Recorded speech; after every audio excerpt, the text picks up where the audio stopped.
नमस्कार दोस्तों, आप सभी का स्वागत है आप सभी के अपने चैनल जॉब ड्रॉप पे। दोस्तों आशा करता हूँ आप सभी कुशल मंगल होंगे। दोस्तों जैसा कि आप सभी को पता ही है कि हमने जो है विद्यासागर की सामान्य ज्ञान की बुक एक सीरीज चला रखी है, टॉपिक वाइज, चैप्टर वाइज और पेज बाय पेज। तो इसमें दोस्तों टोटल हमारा जो है वो 17 लेक्चर हो चुका है, यानी अभी तक जो पीछे जितना भी वीडियोस बन चुका है इसका लेक्चर अपलोड हो चुका है, वो टोटल 17 लेक्चर अपलोड हो चुके हैं। और जो हमारा प्रीवियस लेक्चर था उसमें दोस्तों हमने जो है वो मुग़ल पीरियड जो है वो स्टार्ट कर दिया है, यानी आपका जो मुग़ल काल है वो स्टार्ट कर दिया है। और मुग़ल काल में हमने जो है इस प्रीवियस जो लेक्चर है उसमें पढ़ा था आपका जो है ये बाबर और हुमायूं, ये दो लोगों को पढ़ चुके हैं। अब आज हम लोग पढ़ने वाले दोस्तों शेरशाह सूरी और आपका जो है ये होंगे अकबर। तो शेरशाह सूरी और अकबर आज हम लोग पढ़ेंगे, फिर उसके बाद आगे हम लोग पढ़ेंगे फिर आपका ये आएंगे जहांगीर, शाहजहाँ, औरंगजेब। उसके बाद आपका मुग़ल एम्पायर जो है वो ख़त्म हो जाएगा।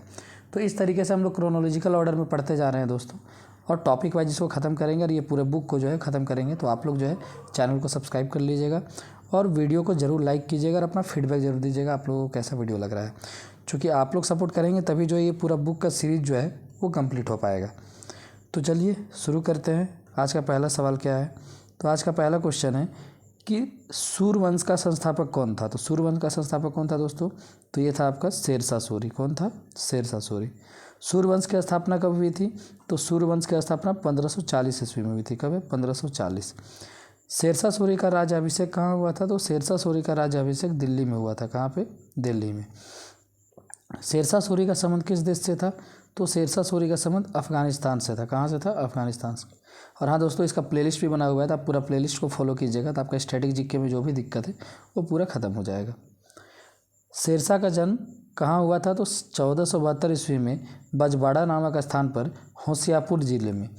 तो 1472 में बजवाड़ा नामक स्थान पर, होशियारपुर एक नामक एक ज़िला है, वहाँ पे जो है शेरशाह का जन्म हुआ था। शेरशाह के बचपन का नाम क्या था? तो शेरशाह का बचपन का नाम फरीद खां था। क्या था? फरीद खां। शेरशाह के पिता का नाम क्या था? तो शेरशाह के पिता का नाम हसन खां था। हसन खां। शेरशाह के पिता हसन खां कहाँ के ज़मींदार थे? तो ये जौनपुर के ज़मींदार थे। कहाँ के दोस्तों? जौनपुर, जो कि अभी आपका यूपी में पड़ता है। शेरशाह बिहार के किस सुल्तान के यहाँ नौकरी करता था? तो शेरशाह जो है वो बिहार का एक सुल्तान मोहम्मद शाह नुहानी के यहाँ ये क्या करता था? नौकरी करता था। शेरशाह को शेर खां की उपाधि किसने और क्यों दी?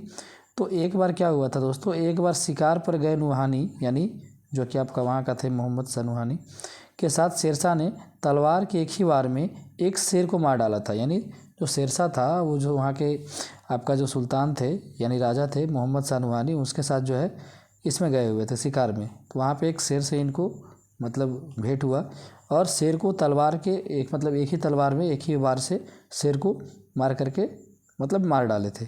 इसकी यही बहादुरी की वजह से जो प्रसन्न होकर मोहम्मद शाह नुहानी ने इन्हें शेर खां की उपाधि प्रदान की थी। शेर खां के राज्याभिषेक के बाद उसने कौन सी उपाधि धारण की थी? तो शेर खां का जब राज्याभिषेक हुआ तो उसने जो है शेरशाह का उपाधि धारण किया, क्योंकि पहले से ही जो है मोहम्मद शाह नुहानी उसे शेरशाह का उपाधि प्रदान कर चुके थे।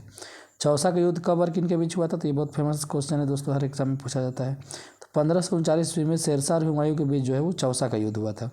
और बिलग्राम या कन्नौज का युद्ध, ये दोनों सवाल जो है अक्सर एग्जाम में पूछा जाता है। ये 1540 में शेरशाह और हुमायूं के बीच, तो दोनों युद्ध जो है शेरशाह और हुमायूं के बीच में ही हुआ है, एक 1539 में और दूसरा 1540 में। 1539 में चौसा का युद्ध और बिलग्राम या कन्नौज का युद्ध 1540 में, तो ध्यान रखना है। रोहतासगढ़ के किले का निर्माण किसने करवाया था? तो ये शेरशाह ने ही करवाया था रोहतासगढ़ के किले का निर्माण। बंगाल में नवीनतम प्रशासनिक व्यवस्था के अंतर्गत सिक्कदारों की नियुक्ति किस शासक ने की थी? तो ये भी जो है वो शेरशाह ने ही की थी। शेरशाह के शासनकाल में पैदावार का लगभग कितना भाग कर के रूप में लिया जाता था? तो ये पैदावार का 1/3 लिया जाता था। कितना? 1/3। शेरशाह ने किस प्रकार के सिक्के चलवाए? तो शेरशाह जो है वो सोने, चांदी और तांबे के सिक्के चलवाए थे। देश की सारी ज़मीन का सर्वेक्षण सबसे पहले किसने करवाया था? तो ये शेरशाह ने ही करवाया था, देश का सारा ज़मीन का सर्वेक्षण। शेरशाह ने भूमि के माप के लिए किस यंत्र का उपयोग किया था? तो सिकंदरी गज। तो सिकंदरी गज एवं सन की डंडी नामक दो जो है इसका यंत्र का जो है ये उपयोग किया था। कबूलियत एवं पट्टा की प्रथा किसने शुरू की थी? तो ये भी जो है शेरशाह ने ही शुरू की था। आज के डेट में सुनते होंगे ज़मीन का पट्टा, तो शेरशाह का ही शुरू किया हुआ था। किस शासक ने भारत की सबसे लंबी सड़क का निर्माण करवाया जो कलकत्ता से पेशावर तक जाती है? यानी पेशावर यानी पाकिस्तान तक जाता है, तो ये जो है शेरशाह ने ही शुरू कराया था। शेरशाह ने इस लंबी सड़क का नाम क्या दिया था? तो शेरशाह जो है सड़क का नाम सड़क ए आजम दिया था, जो बाद में आगे चल करके इसका नाम क्या हो गया? Grand trunk road. डाक प्रथा किसने चलाई थी? तो डाक प्रथा भी जो है वो शेरशाह ने ही चलाई थी। शेरशाह का वित्त मंत्री यानी दीवान कौन था? तो ये राजा टोडरमल। राजा टोडरमल के बारे में सुने ही होंगे, तो वो जो है शेरशाह का वित्त मंत्री थे। उस दीवान या मंत्री का क्या नाम है जो शेरशाह एवं अकबर दोनों के दरबार में था? तो ये राजा टोडरमल ही हैं, जो शेरशाह और अकबर दोनों के दरबार में जो है ये मंत्री के रूप में थे।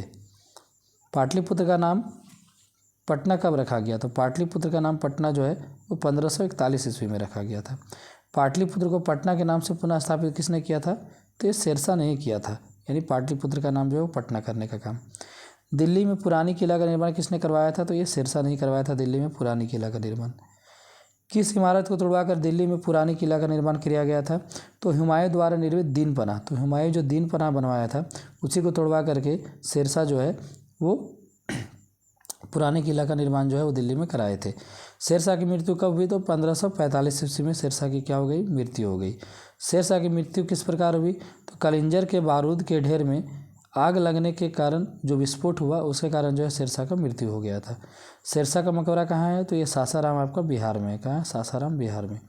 अब आते हैं हम लोग अकबर में। तो ये था शेरशाह सूरी के बारे में, जो कि हुमायूं के बाद आया था और हुमायूं को अपने गद्दी से भगा दिए थे। हुमायूं की मृत्यु के बाद उसका उत्तराधिकारी कौन हुआ? तो हुमायूं की मृत्यु के बाद उसका उत्तराधिकारी जो है वो अकबर हुआ था। क्योंकि शेरशाह सूरी जो है वो मुगल एम्पायर का कोई डायनेस्टी नहीं था, मतलब कोई वंश, मतलब उनके वंश से खानदान से नहीं थे वो। अकबर का राज्याभिषेक कब हुआ था? तो अकबर का राज्याभिषेक जो है वो 14 फरवरी 1556 को हुआ था। कब हुआ था? 14 फरवरी 1556। अकबर का राज्याभिषेक कहाँ किया गया था? तो गुरदासपुर के निकट कलानौर में। कहाँ? कलानौर में। अकबर के माता एवं पिता का नाम क्या था? तो माता का नाम हमीदा बानो था और पिता का नाम हुमायूं था। अकबर का जन्म कब और कहाँ हुआ था? तो अमरकोट के राणा वीरसाल के महल में 15 अक्टूबर 1542 में जो है इसका जन्म हुआ था। अकबर का पालन पोषण किसके संरक्षण में और कहाँ हुआ था? तो उसके चाचा अक्सरी के संरक्षण में कंधार में हुआ था। कंधार यानी कहाँ? अफगानिस्तान। सर्वप्रथम अकबर को कहाँ की सूबेदारी सौंपी गई? तो सबसे पहले अकबर को जो है वो गजनी की सूबेदारी सौंपी गई। उसमें अकबर का उम्र जो है मात्र 9 साल हो रहा था। हुमायूं की मृत्यु के समय अकबर कहाँ का गवर्नर था? तो उस समय ये अकबर जो है वो लाहौर का गवर्नर था जब हुमायूं का मृत्यु हुआ। राज्याभिषेक के समय अकबर किस उपाधि के साथ गद्दी पर बैठा? तो राज्याभिषेक के समय अकबर जो है वो जलालुद्दीन मोहम्मद अकबर बादशाह गाजी के नाम से जो है वो गद्दी पर बैठा था। अकबर का संरक्षक कौन था? तो अकबर का संरक्षक या बॉडीगार्ड कह सकते हैं वो बैरम खां था। कौन था? बैरम खां। अकबर ने सम्राट बनने पर अपने संरक्षक बैरम खां को कौन सा पद एवं उपाधि दी थी? तो वजीर का पद देकर खाने खाना की उपाधि दी थी। कौन सा? वजीर का पद और खाने खाना का उपाधि बैरम खां को। बैरम खां अकबर का संरक्षण कब से कब तक रहा? तो ये 1556 से 1560 तक, यानी 4 साल रहा था। पानीपत की दूसरी लड़ाई कब और किन के बीच लड़ी? तो पानीपत का जो पहला लड़ाई तो आपको पता ही होगा, इब्राहिम लोदी और बाबर के बीच लड़ा गया था 1526 में, और दूसरी लड़ाई 1556 में अकबर और सूर शासक आदिल शाह के प्रधानमंत्री हेमू के बीच हुआ था। यानी अकबर और हेमू के बीच हुआ था ये लड़ाई 1556 में। जब तक अकबर ने हरम दल के प्रभाव में काम किया तब तक के उसके शासन को क्या कहा जाता था? तो तब तक उसके शासन को जो है वो पेटीकोट सरकार या पर्दा शासन जो है वो कहा जाता था। बैरम खां की मृत्यु कहाँ हुई थी?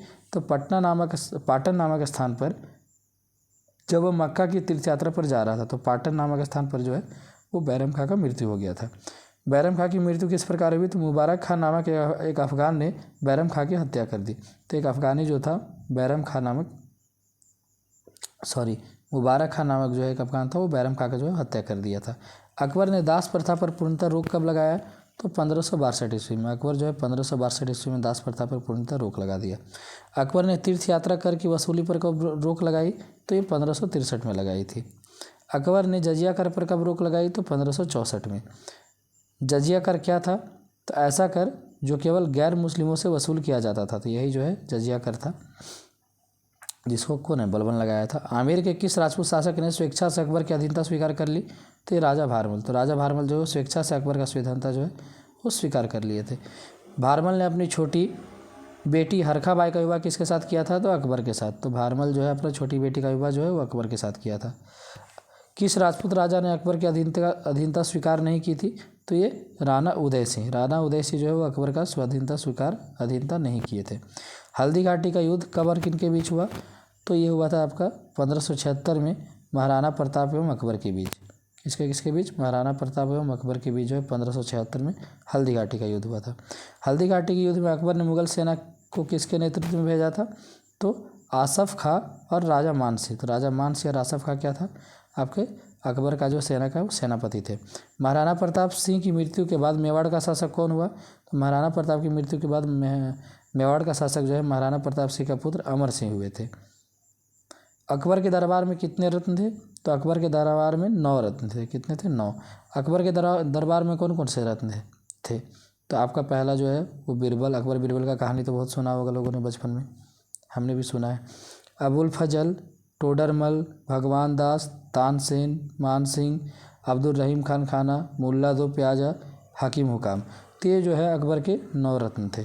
अकबर के 9 रत्नों में सर्वाधिक प्रसिद्ध कौन था? तो सबसे प्रसिद्ध जो था वो बीरबल था। बीरबल का बचपन का नाम क्या था? महेश दास। बहुत इंपॉर्टेंट क्वेश्चन है। बीरबल का नाम तो सब जानते हैं, अकबर बीरबल कहानी तो सब सुने, लेकिन बीरबल के बचपन का नाम बहुत कम लोग जानते हैं। अकबर ने बीरबल को कौन सी उपाधि प्रदान की थी? तो कविराज एवं राजा। तो अकबर जो है बीरबल को कविराज एवं राजा का उपाधि प्रदान किए थे।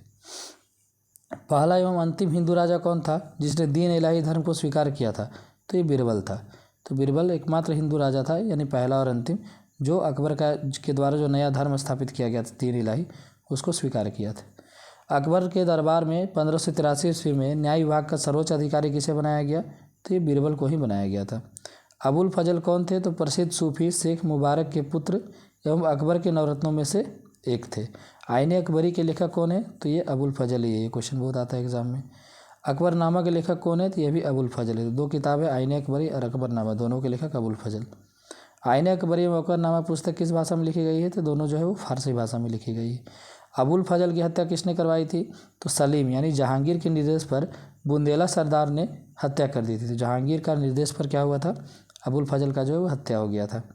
अकबर के दरबार में संगीत सम्राट संगीतकार कौन था? तो अकबर के दरबार में संगीत सम्राट यानी संगीतकार के नाम से कौन थे? तो तानसेन थे। तानसेन का जन्म कहाँ हुआ था? तो ये ग्वालियर में हुआ था। कहाँ? ग्वालियर में। तानसेन के समय में किस गायन शैली का विकास हुआ? तो धूम्रपद। कौन सा? ध्रुपद। कौन सा गायन शैली? ध्रुपद। अकबर ने तानसेन को किस उपाधि से सम्मानित किया? तो अकबर जो है वो तानसेन को कंठभारनवासी विलास नामक जो है सम्मान या उपाधि से सम्मानित किया। तानसेन की प्रमुख कृतियाँ कौन कौन सी है? तो तानसेन की प्रमुख कृति जो है वो मियाँ की टोड़ी, मियाँ की मल्हार, दरबारी कन्हाड़ा, तो ये सब जो है आपका तानसेन का जो है प्रमुख कृति है। अब्दुल रहीम खान खाना कौन था? तो अकबर के दरबार का एक रत्न एवं बैरम खां का पुत्र था। तो अब्दुल रहीम खान खाना कौन था? अकबर के दरबार का एक रत्न था और बैरम खां का पुत्र भी था। मुल्ला दो प्याजा कहाँ का रहने वाला था? तो ये अरब का रहने वाला था। वह हुमायूं के समय कहाँ आया था? भारत में आया था। अकबर के दरबार का राजकवि कौन था? तो ये फैजी था। कौन था? फैजी। जब्ती प्रणाली किस मुगल शासक के काल में प्रचलित थी और उसका संचालक कौन था? तो ये जो था अकबर के शासनकाल में जो है जब्ती प्रणाली जो है वो प्रचलित थी और इसका संचालक जो है वो राजा टोडरमल थे। मनसबदारी प्रथा किस शासक ने शुरू की थी? तो ये मुगल शासक अकबर ने ही जो है मनसबदारी प्रथा शुरू की थी। अकबर के दरबार में प्रसिद्ध चित्रकार कौन थे? तो ये अब्दुल समद थे। कौन थे? अब्दुल समद। अकबर ने किस नए धर्म को और कब चलाया? तो अकबर जो है वो नया धर्म स्थापित किया था दीन इलाही नाम से। कब? 1581 ईस्वी में। दीन इलाही धर्म को सर्वप्रथम किसने अपनाया था? तो सर्वप्रथम जो है वो बीरबल ने ही अपनाया था। तुलसीदास किस मुगल शासक के समकालीन थे? तो ये अकबर के समकालीन थे तुलसीदास कवि। अकबर अपनी राजधानी आगरा से फतेहपुर सीकरी कब ले गया? तो ये 1571 में ले गया था। कब ले गया था? 1571 में। आगरा का लाल किला किसने बनवाया था? तो ये भी जो है वो अकबर ने ही बनवाया था। अकबर के समकालीन प्रसिद्ध सूफी संत कौन थे? तो शेख सलीम चिश्ती। तो ये कौन थे? शेख सलीम चिश्ती। तो आगरा का जो लाल किला यानी आगरा में जो किला देखते हैं आगरा का किला, वो जो अकबर ने ही बनवाया था। कौन सा मुगल शासक सर्वाधिक धर्मनिरपेक्ष दृष्टिकोण रखता था? तो ये अकबर ही था। अकबर जो है सर्वाधिक धर्मनिरपेक्ष दृष्टि रखता था पूरे मुगल काल में, या मुगल से लेकर दिल्ली सल्तनत तक में, इसलिए इसको जो अकबर को महान भी बोला जाता है। कुछ कुछ काम महान वाला किया था और कुछ काम महान वाला नहीं भी किया था। भारत का राष्ट्रीय सम्राट किसे कहा जाता है? तो भारत का राष्ट्रीय सम्राट जो है वो अकबर को कहा जाता है। अकबर का दरबार कहाँ लगता था? तो अकबर का दरबार आगरा एवं दिल्ली में लगता था। कहाँ लगता था? आगरा एवं दिल्ली में। अकबर की मृत्यु कब हुई? तो 15 अक्टूबर 1605 को। अकबर को कहाँ दफनाया गया था, यानी अकबर का मकबरा कहाँ है? फतेहपुर सीकरी के निकट सिकंदरा में। कहाँ? फतेहपुर सीकरी के निकट सिकंदरा में। तो ये था दोस्तों आपका शेरशाह सूरी और अकबर। इसके बाद हम लोग पढ़ेंगे जहांगीर, शाहजहाँ और आपका औरंगजेब। उसके बाद आपका मुग़ल एम्पायर यानी मुग़ल काल ख़त्म हो जाएगा। मुग़ल काल के बाद फिर हम लोग आएंगे मराठों का उदय कैसे हुआ, मुग़ल का पतन कैसे हुआ। ऐसे करते करते अब धीरे हम लोग आपका मॉडर्न इंडिया में जो है वो घुस जाएंगे। तो आपका मेडिएवल इंडिया जो है वो ख़त्म होने को है लगभग, अब मॉडर्न इंडिया में घुसेंगे। और ये पूरे प्लेलिस्ट को आप फॉलो करते जाइए, यकीन मानिए आपका जो स्टैटिक जीके है वो बहुत ही मजबूत हो जाएगा। क्योंकि हम लोग क्या कर रहे हैं इसमें टॉपिक वाइज और क्रोनोलॉजिकल ऑर्डर में हिस्ट्री को पढ़ रहे हैं, जिससे कि आपका कॉन्सेप्ट भी बिल्ड होते जाएगा और क्वेश्चंस भी आपके जो है प्रैक्टिस होते चले जाएंगे। तो आपको इसको ज़रूर फॉलो करना है। इसके बाद जो भी क्वेश्चन आएगा, फिर पॉलिटी आएगा, हिस्ट्री आएगा, उसको भी हम लोग क्रोनोलॉजिकल ऑर्डर में और टॉपिक वाइज जो है कंप्लीट करेंगे। फिर मिसलेनियस ये पूरे बुक को ख़त्म करेंगे। ये पूरा बुक आप कवर कर लीजिएगा तो आपका स्टैटिक जीके जो है उसमें कभी कोई दिक्कत होने वाला नहीं है। तो चलिए चैनल को सब्सक्राइब कर दीजिएगा, वीडियो को लाइक कीजिएगा और प्लेलिस्ट को ज़रूर फॉलो कीजिएगा। Thank you.